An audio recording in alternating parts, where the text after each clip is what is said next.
Welcome to my class. In this particular video session, we will talk about why we are studying skewness and kurtosis. ऐसा क्या कारण है कि ये skewness और kurtosis हम स्टडी करते हैं? इसके जवाब देने के लिए मैं आपके सामने दो एग्जांपल्स लूंगा। आइएगा शुरू करते हैं why we study skewness and kurtosis. कुछ बेसिक स्ट्रक्चर को मैंने पहले से ही क्रिएट करके रखा हुआ है। इसके अंदर मैं दो एग्जांपल्स लूंगा।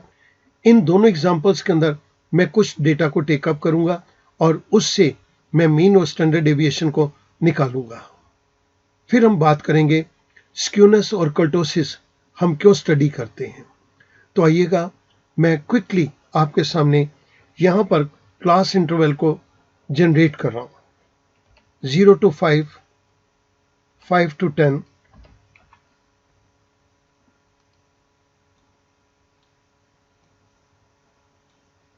मैंने एक छोटी सी क्लास इंटरवल को ले लिया जिसके अंदर सिर्फ मेरे पास 6 रोज हैं। फ्रीक्वेंसी के केस के अंदर मैं यहां पर आर्बिट्रेरी तरीके से फ्रीक्वेंसी को दे रहा हूं 10, 30, 60, 60, 30, 10। इनका मैं सम कर देता हूं इक्वल्स टू सारी फ्रीक्वेंसी की range they the. This comes to 200. Similarly, मैं दूसरे एग्जाम्पल के अंदर भी इन्हीं क्लासेस को कॉपी कर देता हूं। मैंने इन क्लासेस को कॉपी कर दिया इस जगह पर। यहां पर भी मैं एक फ्रीक्वेंसी ले रहा हूं 10, 40, 30, 90, 20 एंड 10। मैं इसका भी सम करता हूं इक्वल्स टू सम पूरी फ्रीक्वेंसी की रेंज दे दी। आई प्रेस एंटर। दोनों केसेस के अंदर मेरे पास 200 ऑब्जर्वेशंस हैं। अब मैं यहां पर मिड वैल्यू को टेकअप करूंगा तो मैंने दे दिया equals to B3 plus C3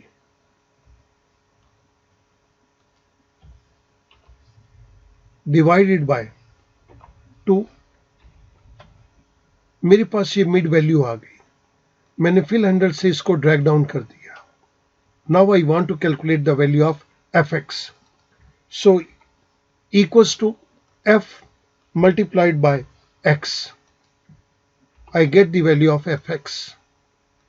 fill handle से मैंने इसको भी ड्रैग डाउन कर दिया। I want to have fx square equals to fx multiplied by x।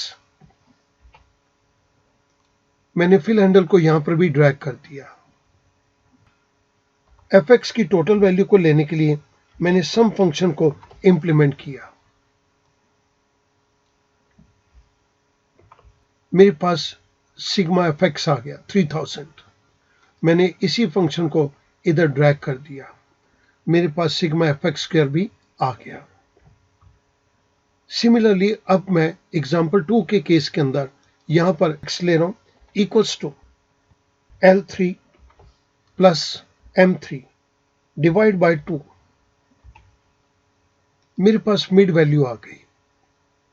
This is my x in the fx column equals to frequency multiplied by x।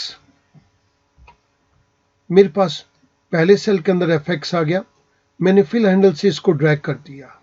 मेरे पास सारी fx की values आ गई। fx स्क्वायर के लिए equals to fx multiplied by x। मेरे पास fx square आ गया। अब मैं यहां पर सिग्मा fx ले रहा हूं इक्वल्स टू सम fx की पूरी range they the.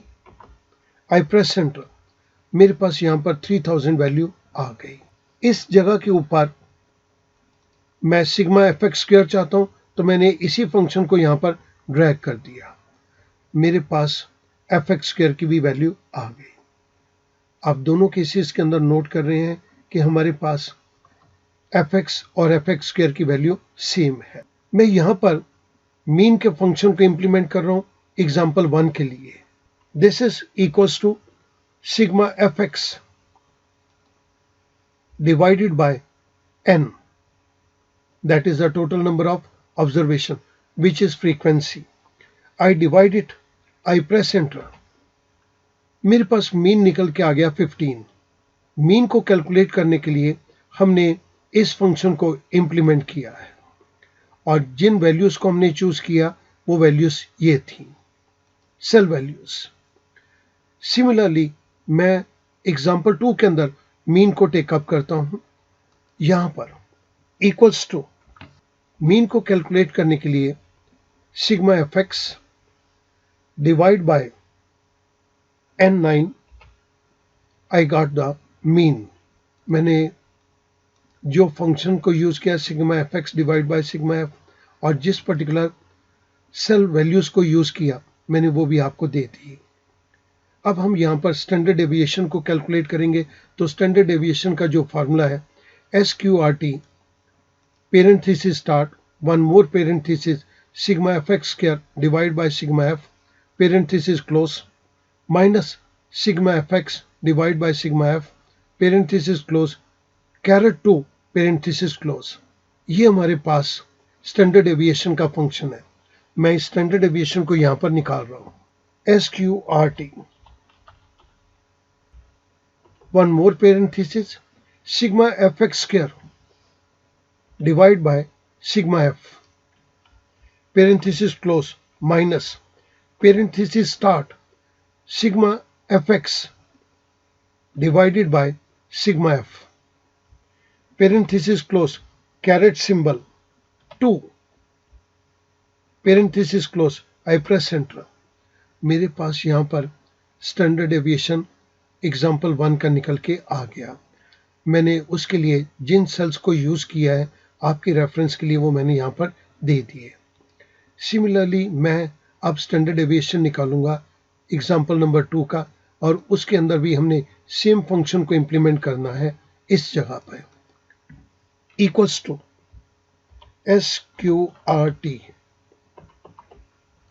Sigma fx square divide by sigma f parenthesis close minus parenthesis start sigma fx divide by sigma f parenthesis close caret 2 parenthesis close I press enter. आप देख रहे हैं कि दोनों cases के अंदर हमारे पास मीन और स्टैंडर्ड डेविएशन बिल्कुल सेम आया है, लेकिन क्या इनकी फ्रीक्वेंसीज भी सेम थी? इनकी फ्रीक्वेंसीज तो दोनों की बिल्कुल डिफरेंट थी। फ्रीक्वेंसी डिस्ट्रीब्यूशन तो टोटली डिफरेंट है, लेकिन दोनों का मीन और स्टैंडर्ड डेविएशन बिल्कुल सेम है। स्टूडेंट, ये एग्जांपल्स डेलिबरेटली डिजाइन किए गए हैं। ये आपको शो करता है फ्रीक्वेंसी डिस्ट्रीब्यूशन डिफरेंट होने पर भी सेम मीन और स्टैंडर्ड डेविएशन आ सकता है। इट मींस मीन और स्टैंडर्ड डेविएशन इस फ्रीक्वेंसी डिस्ट्रीब्यूशन के द्वारा डिफाइन नहीं किए जा सकते। मैं यहां पर आपको एक चीज दे रहा हूं। About two examples show that दो frequencies are different but they give same mean and standard deviation. ये तो हमने देख ही लिया कि मीन और स्टैंडर्ड डेविएशन बिल्कुल सेम आ रहे हैं, जबकि इनके फ्रीक्वेंसी डिस्ट्रीब्यूशन टोटली डिफरेंट थे। Therefore, these two measures, mean and standard deviation, are inadequate to characterize a distribution completely. तो कभी हम ये सोचें कि ये मीन और स्टैंडर्ड डेविएशन किसी फ्रीक्वेंसी डिस्ट्रीब्यूशन को प्रॉपर्ली डिफाइन कर सकते हैं, तो ये गलत है। आप लोगों ने देखा फ्रीक्वेंसी डिस्ट्रीब्यूशन डिफरेंट था, पर मीन और स्टैंडर्ड डेविएशन तो सेम है। इट मीन्स किसी भी फ्रीक्वेंसी डिस्ट्रीब्यूशन को अगर हमें डिफाइन करना है, then they must be supported by two more measures, that is skewness and kurtosis. अगर हमने फ्रीक्वेंसी डिस्ट्रीब्यूशन को प्रॉपर्ली अंडरस्टैंड करना है कि ये डिस्ट्रीब्यूशन कैसा है, तो हमें दो और मेजर्स चाहिए, that is skewness and kurtosis. That is why we study skewness and kurtosis. Skewness हमें एक्सप्लेन करती है कि फ्रीक्वेंसी डिस्ट्रीब्यूशन का टिल्ट लेफ्ट साइड पे या राइट साइड पे है। कर्टोसिस हमें यह बतलाता है कि इस डिस्ट्रीब्यूशन के अंदर पीकनेस ज्यादा है या फ्लैटनेस ज्यादा है। जब तक हम स्क्यूनेस और कर्टोसिस को मीन और स्टैंडर्ड डेविएशन के साथ नहीं पढ़ेंगे, तो ये हमें एग्जैक्ट डिस्ट्रीब्यूशन की जानकारी नहीं देगा। डिस्ट्रीब्यूशन किस तरह का है, अगर इस बात को जानना है तो हमें 2 नहीं 4 चीजें चाहिए, mean and standard deviation as well as skewness and kurtosis. That is why we study skewness and kurtosis along with mean and standard deviation. मैं उम्मीद करता हूं कि इससे आपको चीजें कुछ आसान बन जाएंगी। Thank you very much.